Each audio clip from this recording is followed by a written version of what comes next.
What's going on, guys? My name is Ted, bringing you all a dome demolition gameplay today, and in this gameplay I actually get a Moab and then I continue on my streak to get about a 50 kill streak or so. I didn't really count the exact amount of kills, I think it was right around 50. So hope you guys enjoy the gameplay in the background, but I want to give you guys a few tips as far as getting better in Call of Duty and how to really maintain those longer streaks as you see in this gameplay today. So I know some people get better than 50 kill streaks. You're going to call me a bad kid for showing off 50 kill streak. I think 50 kill streaks really good. I think anything near that's very good. I think anything more than a Moab honestly is really good.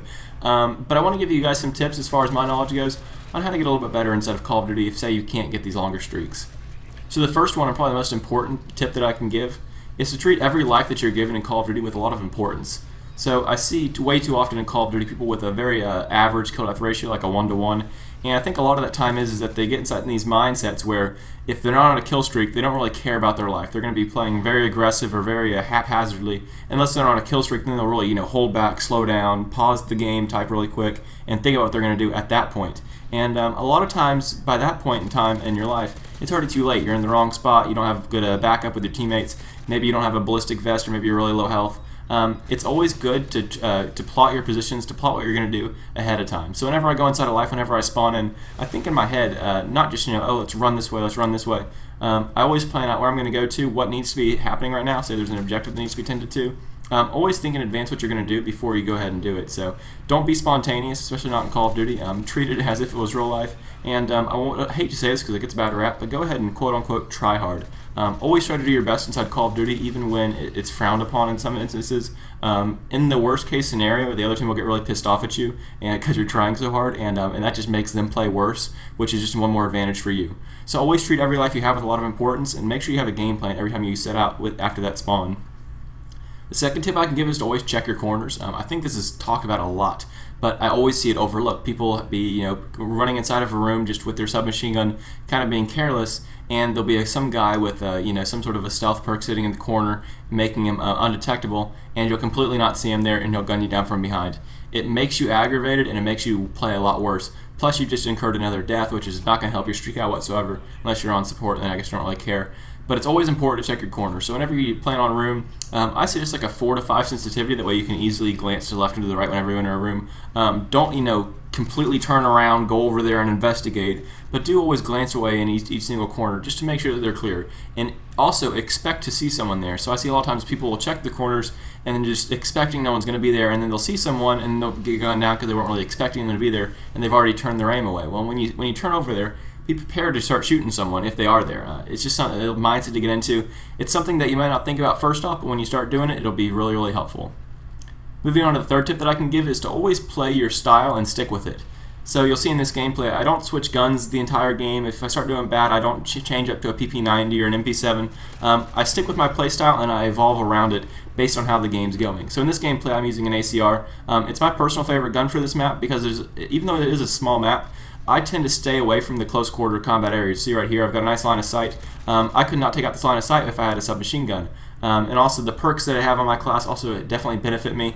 In this case I have specialist bonus, so it doesn't matter. But the perks that I have evolve, and the gun that I have evolve to the style that I play. I don't play very aggressively on this map because if you do that, you stick with that 1-to-1 kill death ratio. And just look at the lines and sights that I normally have are very wide open. That's kind of things I like to do. If I had a submachine gun, I'd be pushing a little bit more, getting those closer quarter combats. But as it stands right now, I want to make sure that my lines of sight are a little bit longer. That way people that have a submachine gun are not going to have the advantage over me. It's always good to have the advantage in any gunfight you go into, be it your perks or your gun.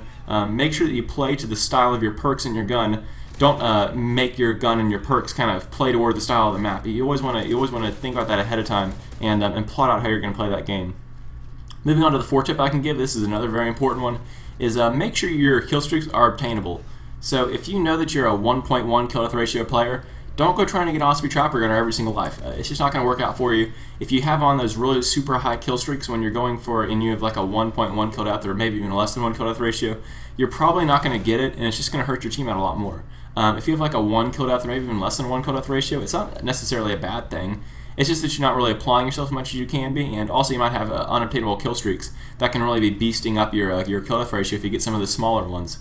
For example, when I was starting out in MW2, I wasn't very good at the beginning of MW2, but I often ran a lot of UAVs and care packages. And the UAVs, although they're not lethal, they give you an idea of where the enemies are at, which can make it lethal because you're seeing where they're at. People don't think of it as a killing kill streak, but in actuality it definitely is. So definitely slap on some UAVs if you want to. If you're maybe a lower kill ratio player, put on hardline and UAVs, care packages, predator missiles.